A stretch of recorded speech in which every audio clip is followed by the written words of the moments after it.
అందరికీ నమస్కారం అండి. నిత్య విద్యార్థి యూట్యూబ్ ఛానల్కు స్వాగతం, సుస్వాగతం. మిత్రులారా, ఈరోజు ఒక మంచి అంశంతో మీ ముందుకు వచ్చాను. అంశం పేరు అనుకోవచ్చు, కథ పేరు అనుకోవచ్చు. శివుడు నవ్వుతున్నాడు. గౌరి రొట్టెలు చేస్తూ ఓం నమశివాయ అని జపం చేసుకుంటుంది. విడిగా పూజ కోసం సమయం వెచ్చించడం కుదరదు పాపం ఆమెకి. అందువల్ల పని చేస్తూ నామజపం చేసుకుంటుంది.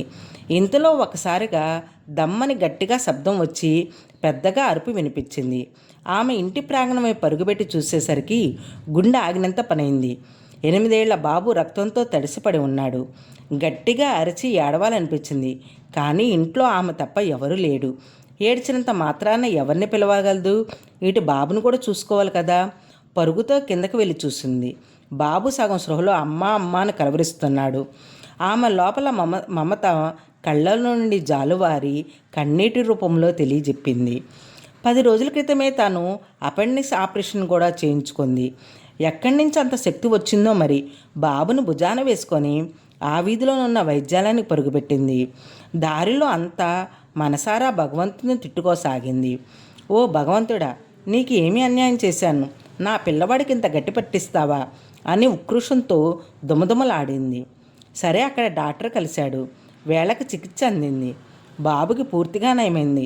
దెబ్బలు ఎక్కువ లోతుగా తగలలేదు. అందువల్ల ఎక్కువ ఇబ్బంది కలగలేదు. రాత్రి ఇంటి దగ్గర అందరూ టీవీ చూస్తున్నారు. అప్పుడు గౌరీ మనసు ఉద్విగ్నంగా ఉంది. భగవంతుడంటే విరక్తి కలిగింది. ఒక తల్లి మమత భగవంతుడి ఉనికిని ఎదురిస్తోంది. ఆమె బుర్రలో ఆ రోజు జరిగిన ఘటన కారణంగా అంతా చక్రంలా ముందుకు తిరిగింది. బాబు ఇంటి ముందు ఎట్లా కింద పడ్డాడు?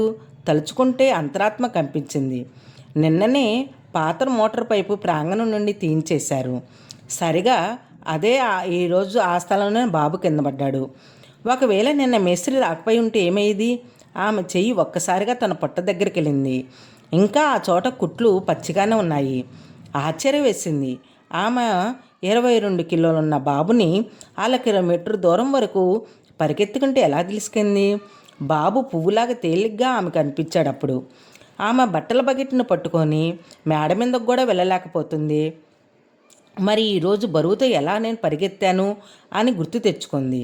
అంతేకాకుండా డాక్టర్ గారు రోజు 2 గంటల వరకే ఉంటాడు. ఆమె అక్కడికి వెళ్ళినప్పుడు 3 గంటలైంది. ఆమె వెళ్ళగానే చికిత్స జరిగింది. ఎవరో ఆయన ఆపిపెట్టినట్టుగా ఎందుకున్నాడు ఆయన అక్కడ? అప్పుడు భగవంతుడి చరణాలపై ఆమె తల శ్రద్ధగా వలింది. ఇప్పుడు ఆమెకు మొత్తం ఆటలాగా అనిపించింది. మనసులోనే పరమాత్మునికి తన తప్పుడు మాటలకు క్షమాపణ కోరింది. టీవీలో ప్రపంచం వస్తుంది ఏమని? భగవంతుడు ఇట్లా అంటాడండి, నేను నీ రాబోయే కష్టాన్ని ఆపను, కానీ నీకు దాన్ని సులభంగా దాటడానికి శక్తి ఇవ్వగలను. నీ దారిని సరళంగా చేయగలను. కేవలం ధర్మ మార్గంలోనే నువ్వు సాగుతూ ఉన్నట్టు ఎవరో ప్రవచకారుడు టీవీలో చెప్తూ ఉన్నాడు. అప్పుడు గౌరీ ఇంట్లో ఉన్న దేవుడి మందిరమే చూసింది.